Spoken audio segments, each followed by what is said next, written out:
Welcome to Live Your Passion. I'm your host, Alex Stephen from Life Transforming Treasures.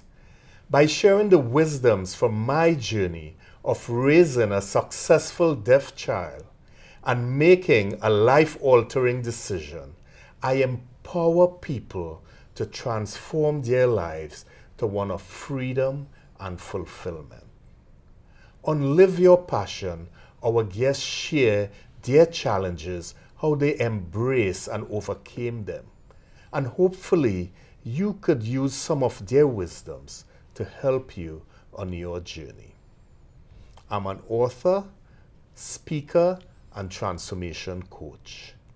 To further help you with this discussion, I have free resources on my website at alexstephen.com.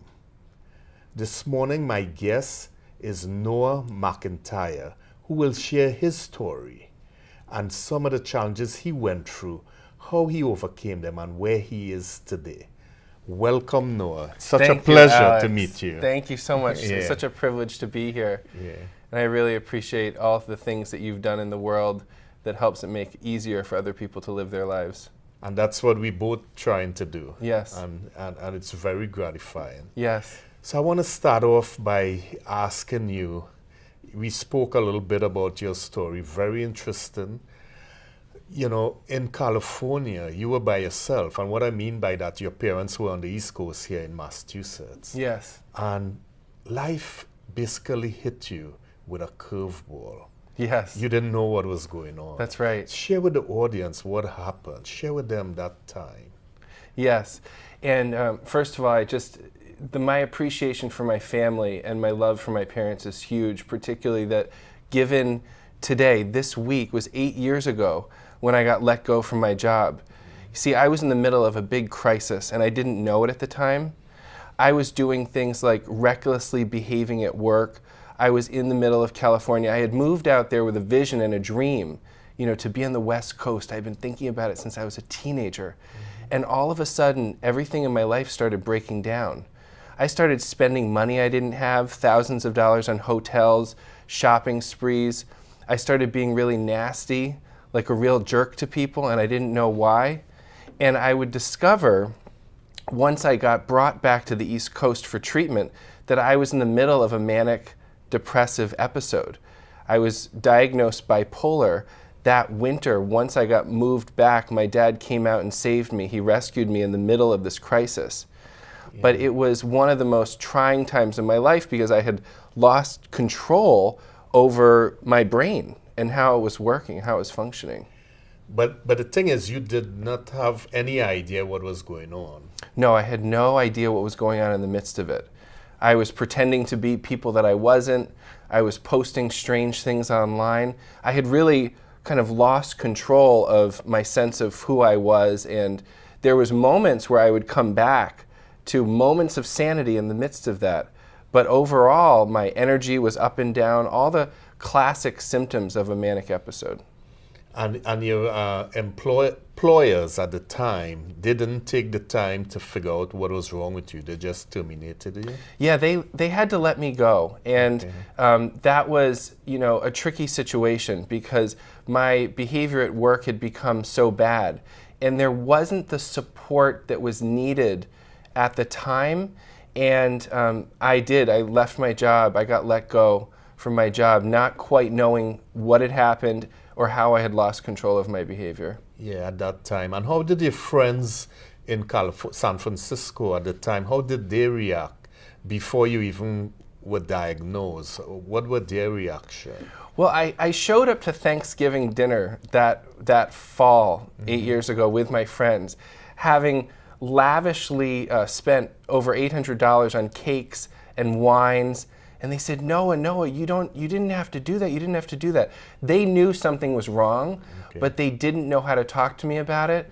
My roommates, I was living with a group of friends at the time, and many of them reached out and said, we don't know how to help you. Something's going on here. I couldn't even hear at the time. I was so in the midst of the mania that I couldn't even understand what they were saying. Yeah. Later, I would find out that they really went out of their way, but they didn't even know how to help me either. Okay. And then your dad intercepted, so to speak. Yeah, right around Christmas time in 2006, Yeah. my dad flew out and he came and helped me pack up my stuff. 14 boxes shipped back on UPS, and we were on a plane back to Cambridge, Boston, Mass, just the day after New Year's Day. Day after New Year's Yeah. Day, so 2007. Yeah, this was the beginning of 2007. Wow. And tell the audience a little bit about that experience, your dad coming out. But when you came to Massachusetts, life started to change for you. You're taking a different course in terms of getting diagnosed and treated. So share a little bit about how that process worked. Yeah, sure. So it really hit the fan that holiday season.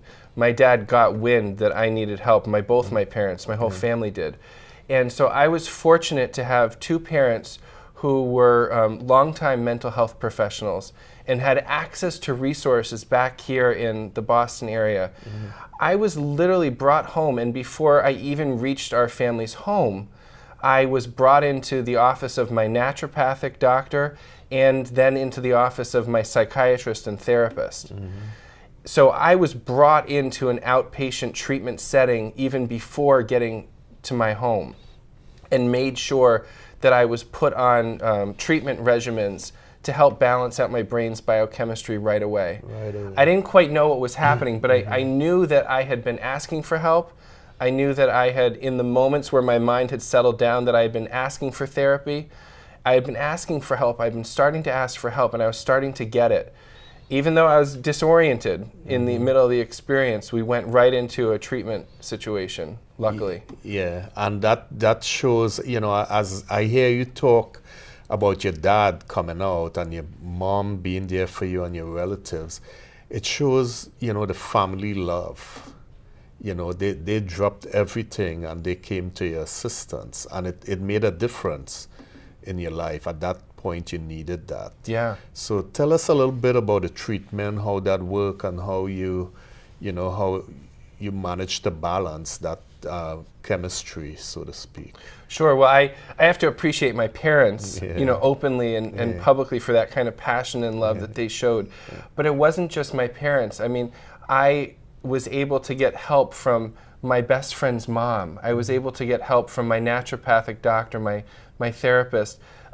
Friends and family kind of pulled together to kind of watch over me, because I was living at home at the time, and I was getting adjusted to certain medicines. So there would be times in the middle of the day I'd be sitting up and I'd fall asleep. Okay. And the effects of getting balanced, the brain biochemistry, getting balanced with certain certain medicines. Yeah. And so I was really I was not working, and I was able to really get that. There was one time I went to a farm in Vermont and just helped my friend's mom work on her farm as a way to kind of cool off. Yeah. There was times like that, So it took you some time to really get that Yeah, balance. it took about 5 months. 5 months. It took about 5 months, and I was able to start to settle down and start applying for work, which was the beginning of my new career in nutrition and health, in the middle of that time while I was balancing out my brain biochemistry.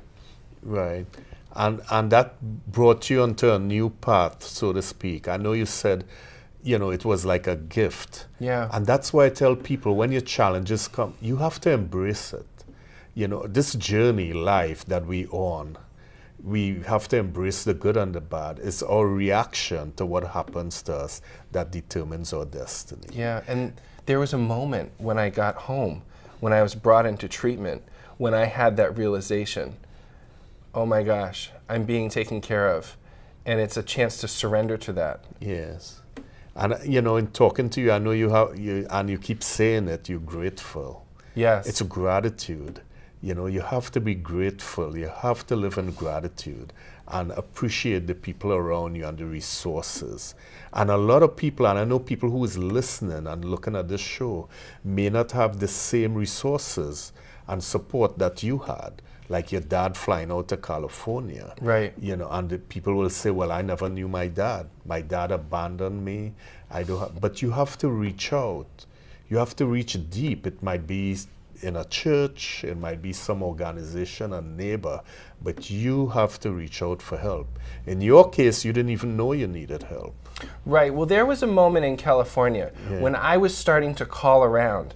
I had a friend who I had worked with who said, you know, I used to be a mental health professional. It looks like you're starting to go through something. Okay. Please ask for help. Okay. I was starting to ask for help, but I was in the wrong place. You see, I wasn't surrounded. I had some friends and family out there, but I was, by the grace of God, able to come back to a place where the majority of my friends and family were able, that community support is key. It is key. And when you realize that you've lost control and then you come back like I did, there is a moment where there's a chance to be grateful. There's a chance to catch that little glimpse of gratitude and hold on to it for dear life. Because it's those moments of realizing, oh my gosh, I have my life back. And then building those moments that really has made a difference over the last 8 years. So, you know, after 5-6 months of treatment, you got your balance. You know, with the bipolar imbalance, you try to balance your life and things, you know, put things in perspective. So tell us a little bit about how, you know, your life, the whole trajectory changed. You know, you had a new career and something that you're passionate about. Yes. Well, I started to, in my treatment, I started to learn about healthy fats. I started to learn about the nutrition benefits of omega-3. At first from my naturopathic doctor, and then in my career I started working at Whole Foods. And I started selling some of the very same natural fatty acids that were helping me with my treatment.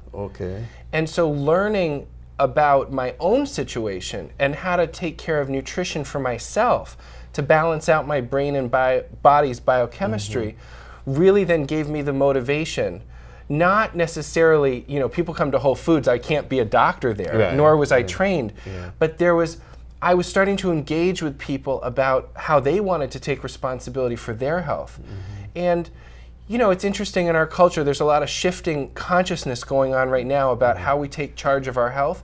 A lot of people come to the natural foods world to learn how to do that. And it was great to be engaged with a community of people who were looking to do that, and that kind of set me on my path. That set you on your path. So from Whole Foods, you did further training because, you know, you got passionate about it because you saw the results in your own life and you wanted to help people who and I mean, talking about Whole Foods, I love when I go there and I meet somebody who know what they're talking about. They could give you some advice and guide you along. So I show you were a light to people who came to Whole Foods for that sort of direction. Absolutely. And in the Whole Foods interactions, I was, you know, you have 1, 2, 3, 4, 5 minutes with busy people who are there. And I realized that some of the things I was recommending and some of the new perspective I was offering, read the labels, see if this works for you, you know, work with a team of health professionals and healers to figure that out, you know, be willing to experiment. Those brief conversations that I was having, Alex, I realized how much more of an impact I could make if I had the time and the space and the energy to go in more in depth, which led me to my training as a holistic health coach. And you did that in New York? Yes, through the Institute for Integrative Nutrition. And I left Whole Foods 2 years ago, and I went back to school to get my certification in holistic health coaching and holistic health counseling. So you know, you got the support of your parents and friends and family, and you were in gratitude for that. And you also took, you know, once you got that your balance back, so to speak, and you could manage it, you got training. You saw where you could give back, impacting people's lives by whatever, you know, you said you're not a doctor, but whatever knowledge you had from the results and experience you had, you were given back to people. I had my own personal experience. And then I was given the opportunity within Whole Foods and then transitioning to my career as a holistic health coach to be exposed to nutrition science and education, starting at Whole Foods and then leading to my new career. Leading to your new career. So you're coaching people now on nutrition, yes, health, and mental health and how to maintain, how to maintain the balance. So that's great. So something good came out of that. Yeah, very good. Something good came out of it. And that's what you have to look for. You have to look for the good in every situation. Noah could have said, and just have a pity party, said, I'm not working no more. Why did this happen to me? And just, sit and self-destruct. But you decided to get training. You decided to give back. And in that giving back, now you're a speaker. You speak, and you just came back from Washington, D.C. Yeah. This is something you didn't envision when you were in California, I don't think. Well, it was interesting. My career in transformational education, I worked with a company called Landmark Worldwide, and I had been training in public speaking and leading workshops and coaching. But there was only a certain point where I reached that crisis point in my life where I had to step back and learn how to take care of my entire health. Not just my desire to give back, but my desire to receive the help that I needed. And to learn about nutrition and self-care. And coming through this process of learning that. And I do want to say, Alex, there are desperate moments. There are moments of desperation that lead to the inspiration that I discovered. Those moments of deep depression and deep loneliness and moving through that sense of despair and not quite knowing where you're going to go. And then finding these moments of inspiration and educating myself and reaching out to my community for help. Because there are other people who didn't have the grace, the gift of that moments of recovery that I was able to have.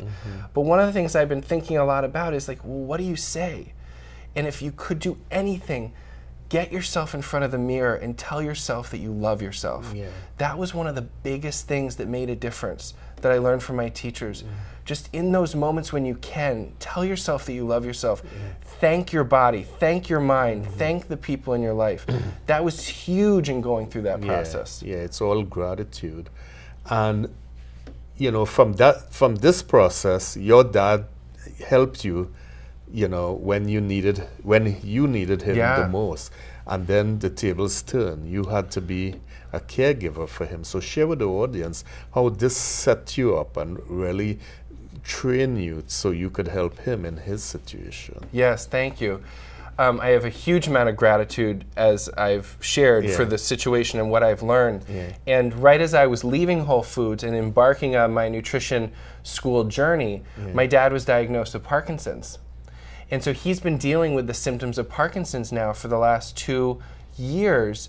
And I tell you, what it's like to lose control of your brain and your body's function, what I had gone through had prepared me in my own journey and my own healing to find that love inside for myself so that I could be there to take care of my dad, to help him walk up the stairs, to help him bathe. The tables were completely turned physically. And I had the privilege and the gift and the challenge of being at home with him as one of his primary caregivers. I have to acknowledge the partnership with my mother here because she and I were able to be there together taking care of him. But I'll tell you, it's nothing like a moment of being, looking up to your dad for your whole life. My dad was my hero. He still is. And he was very physically active. He was a marathon runner. He was a hiker. He was an adventurer. And to see his body function go down and for him to need my support to be able to do what he used to do was very challenging and very painful and very inspiring and helped us get a lot closer at the same time. So I mean, that's great that you could have been there for him. And like you said, you were prepared in your journey to come now and help him. And with that, you helping other people now. So tell us a little bit about what you're doing now. You've been through this challenging time. You've been prepared. You're still helping your dad. And share with us some of the experiences that you went through with him. He had a practice of 43 years. Tell the audience, where he came from, what he was doing, and how you played the role in that transition to where he is now. Sure. Well, my dad was a marriage and family therapist for over 40 years. And I had the most, difficult opportunity and pleasure of helping him close down his business. There was moments where I would put him to bed, you know, I would get him in bed. But then I was also starting to do my own videos and my own blogging and my own social media to tell my story and find ways to give people lessons and benefits and tips. So there was moments where in the midst of all this change and all this transition, I would help him to and from his clients, and then I would put him to bed at night, and then I would go make a video about what I was learning about how you take care of your family and how you take care of your health in that situation. Right. So that was the transitioning point, was finding the gifts, finding the things to discover that could also benefit my clients, that could benefit the people who are watching my videos. Right. But you said your dad transitioned, he closed his practice. Yes. He has Parkinson's disease. Yes. You all are helping him. He's dealing Yes. with it. But he hasn't really retired. No, he's still giving back. That's right. He's still giving back. I want to paint a picture. When my dad went through a series of falls, and it was one of the scariest experiences of my life, and seeing him fall and seeing him get back. As he was going to the emergency room, he's sitting there. He's lying in the bed. I'm sitting next to him, and he looks up at me, and his whole body, he's getting stitches, and his whole body is starting to repair. And he looks up at me. He said, "Son, something good is going to come out of all this." And we started recording. He's a Buddhist, practicing Buddhist meditation teacher for also over 40 years. Right. And there was inspiring moments at the bedside where he would give a teaching or ask people to sit a particular kind of Tonglen meditation, right, which is all about sending out good energy to people. Right. And he said, "Please have people sit this meditation so we can be together." I was able to post that recording that we made at the bedside, put it on the blog, and got messages through a Caring Bridge site from people all over the country who were starting to sit meditation virtually with him. Right. Now he's in assisted living, and he started his own meditation group right there, counseling and teaching people meditation. Right. And in the midst of the Parkinson's disease, yes, the disease does not have him. No. He's managing it, and he's still giving back. Even though he cannot go to his practice of over 40 years, right, he's still giving back. And this is what we want people to hear, is that in the midst of these challenges, things that look tragic, you could triumph over them. That's and right. Like you said, transform. That's right. And that's the whole idea. Nobody's saying it will be easy. It's not going to be easy, but it'll be worth it. Absolutely. And that's the message we want to send. And your dad is a living example of that. Even at his age, he's retired from his regular business, but he's still finding a way through the Parkinson's disease to still do something to impact lives. And that's so important. It's so important. And one of the things sometimes with Parkinson's, one of the symptoms is your voice gets more quiet. Right. And so he's had to learn how to speak up. Okay. But because he's gotten more quiet, people sometimes gather around him now to listen. And they're more open and they're more present to receive what he has to say. And that's been a very powerful thing for me to witness for myself. In terms of helping him, there was moments where I had no choice but to just be there in the moment, being present. That's one of the most important lessons, is being present and asking for help and receiving the help from the closest, nearest, and dearest people in our lives. That's one of the most challenging things for an independent, adventurous man like him. And it's one of the biggest gifts that I've been able to give to him, to say, ask for help. I asked for help. You gave me help. You can ask for help too. And us learning to do that together has been a huge lesson. Huge lesson. And, it's that bonding too that you all have. True. I know you describe it as a gift. The disease that both of you got is a gift in bringing you together, looking at life differently, nutrition, helping. And I know you mentioned to me you didn't know you had that bravery and that strength and that humor to take care of your dad. Yeah. Well, in the moment when I'm helping him use the facilities and bathe, and you lose balance or something happens, and the tables are turned, there is a kind of reaching into the depths of that energy in your heart, that feeling of love and courage that comes in those moments, which cannot be planned, and it comes from the challenge of being, here I am, be present. It's so easy. There was times Alex, when all of me wanted to just run away and like wish it all away and have the challenge go away. And it takes an incredible amount of bravery and love. But once I'm sitting there with my dad and we're just doing the things that need to be done, all that goes away, and all there is just being together. Being together. And, you know, Bob Marley, the famous reggae singer, Yes. I love his quote where he said, "You do not know how strong you are until being strong is your only choice." That's right. And when our back is up against a wall, that's when we get this inner strength. The adrenaline starts to flow. Yes. And I know from experience with our son, when we found out he was deaf at 1 year old, my wife and I said we have to do something. And we made the life-altering decision to leave everything and everyone behind in Trinidad and move to the United States. And we moved when he was 4 years old. It took time. It took research. But we saw people when we came to the United States in the summer learning vacation at Gallaudet University. We saw deaf doctors, deaf lawyers, deaf teachers, and we said, oh, our son could be one of those people. Yes. And today we share in that story that we took the risk. You know, he had so many achievements. He's a college professor now. So I know that love from your dad. I know it because I had from my son. And I tell dads and parents who want to leave their special needs child that you could be giving away the best thing that God has given to you. Yeah. And one of my speeches is titled, "I will not trade him for the world."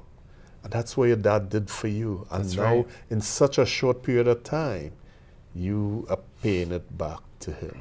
Yeah, it's a huge gift to be able to pay it back. It's a huge He's gift. given me such a great life. My mom and him have given me such an extraordinary quality of life. Yeah. And for those 2 years, for the last 2 years, what I've kept saying is, I'm here. I'm staying with you to make sure you have the most exquisite quality of life possible. Right. And finding ways to say I love you and thank you for giving me life and giving me the chance to give that back to you. That's like the core message that I wish for everybody. And the thing, Noah, from your experience with your challenges and with your dad, and what I admire about you is that you are using this to help other people in your coaching, and you know, as you help people with nutrition, and it's all come from your experience. And I love where you embrace it as a gift. Yeah. And you don't curse it. You embrace it as a gift. It's life. We have to enjoy the journey. It's not always going to be, you know, as we expect it or perceive it, but we have to be grateful. We have to live, you know, with forgiveness and move on. And that's what you and your dad doing. Yeah. So I really appreciate you coming and sharing and, you know, impacting lives. And is there anything else you'd like to share with the audience that we did not discuss? I think the most important thing that we started to talk about, and we've been talking about through the show, is the importance of gratitude. Right.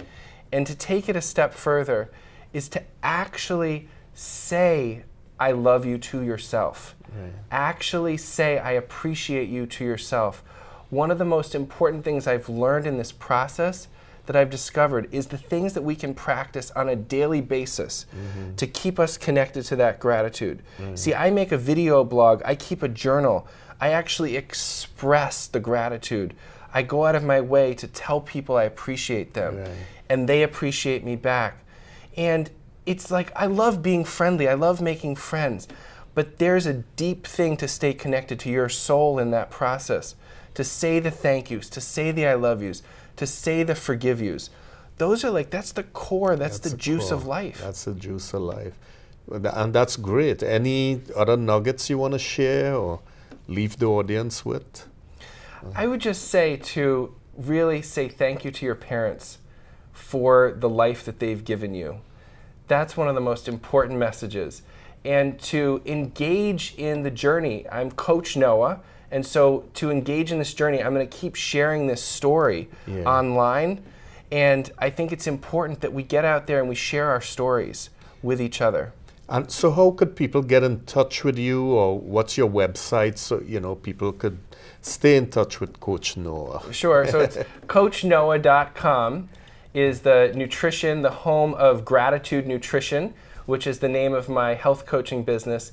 And on Facebook, Coach Noah is where I post all my videos and I engage in life-transforming conversations that we participate in with a global community all over the world. Right. So that's great. You know, thanks for gracing us with your presence and your story. Yeah. And one of the things I like to do on the show is read the quote of the day from my Inspirational Life Quotes book, a collection for your daily motivation. And let's see what today is. And read today's quote. 12th. Today's quote is, "It isn't what you have or who you are or where you are or what you are doing that makes you happy or unhappy. It is what you think about." Dale Carnegie. So this is from my Inspirational Life Quotes book. And I want to share some of the other books I have. This is our latest books, IP Goals Made Easy. This is our granddaughter, Ravina, on the cover. My wife and I wrote this, and this is really for parents who have special needs children who needs an individual education plan. And it's well received. People saying, I wish they had this 30 years, 20 years ago. And this book just received an award 2 weeks ago in Orlando, Florida, with the Celebrity Educators, the Apple Award. Congratulations. So, yeah, thanks a lot. So this is the award, and this is our book, and our family story, Courage in Our Hearts, forward by Les Brown, and 4 of us wrote this, my wife, Raz, Larry, Charisma, and myself, and this is our family's love story, Courage in Our Hearts. All our books are on Amazon, and to go with Courage in Our Hearts, we have an action guide, Discover Your Inner Treasure, and again, this is Ravina here on the cover. So you could reach me, get in contact with me, get free resources at alexstephen.com. Again, thanks again, Noah, for coming on the show. Thank you so much. I really appreciate it. Yes. And thanks for being on Live Your Passion. See you next time. Bye-bye.